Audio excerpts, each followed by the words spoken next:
Alhamdulillahirabbil alamin. Wa bihi nasta'in wa ala mudil niyatin wassalatu wassalamu ala asrofil anbiya'i wal mursalin sayyidina Muhammadin nabiyil ummi wa ala alihi washabihi ajmain.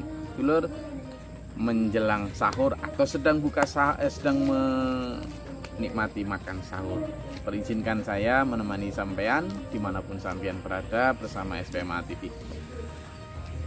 Kita dalam beribadah pasti ada sesuatu yang kita impikan, ya. Kita ada sesuatu yang kita ingin dapatkan. Dan di dalam agama Islam maka wabtigha' mardatillah, dan kita mencari, mengharap ridho Allah, itu yang paling utama. The ultimate goal dari ibadah umat Islam adalah ridho Allah.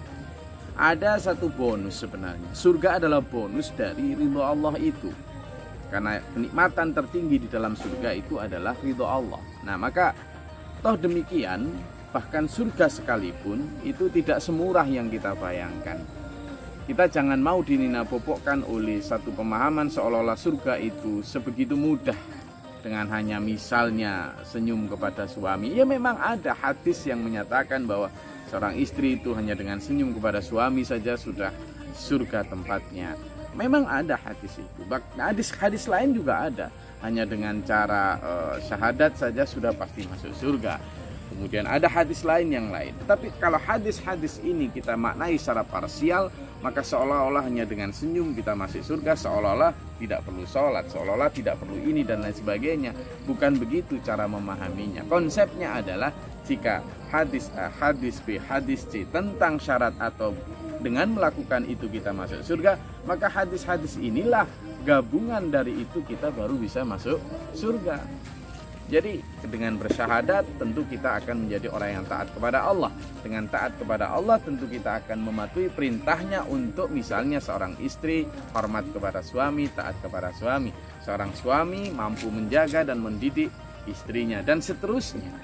Sehingga ini menjadi satu gabung, di mana kemudian surga itu adalah bonus besar yang harus kita perjuangkan juga dengan penuh ketaatan dan kesabaran.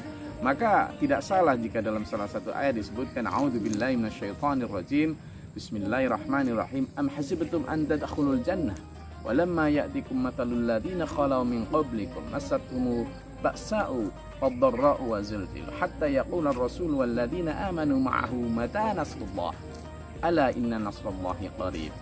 Surat Al-Baqarah ayat 214 disampaikan, apakah kamu mengira hanya dengan begitu saja kamu bisa masuk surga, walau belum datang kepadamu keadaan seperti yang menimpa orang-orang terdahulu sebelum kalian. Orang-orang terdahulu sebelum kalian itu demi yang namanya surga itu, saking beratnya mereka ditimpa oleh kelaparan, mereka ditimpa oleh peperangan, mereka ditimpa oleh segala macam ujian, kesempitan dan lain sebagainya. Saking beratnya ujian itu sampai hatta yaqulur rasul walladzina amanu ma'ahu, sampai Rasul dan orang-orang beriman di bersama Rasul itu mengatakan, mata nasrullah, kapan pertolongan Allah itu datang.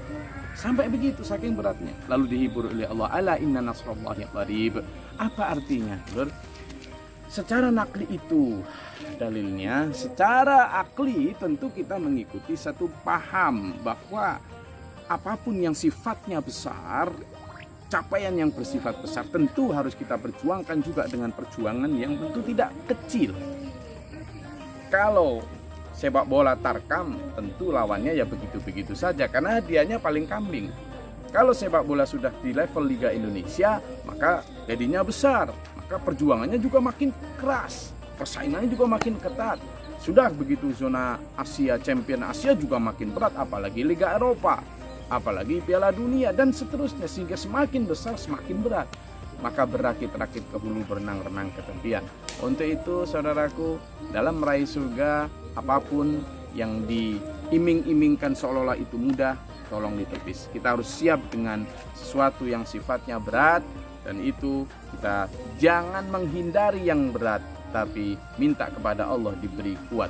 La haula wala quwwata illa billahil aliyyil azim. Karena sirah nabawiyah menjelaskan kepada kita bahwa para nabi, para rasul, para sahabat, para tabi'in dan seterusnya semuanya melalui ujian yang sangat berat untuk mencapai ridha Allah tadi. Sehingga kalau kita ingin mengikuti jejak beliau-beliau untuk bertemu dengan beliau-beliau di surga, tentu kita harus siap berat, tapi insya Allah kuat jika Allah memberi kita pertolongan dan syafaat.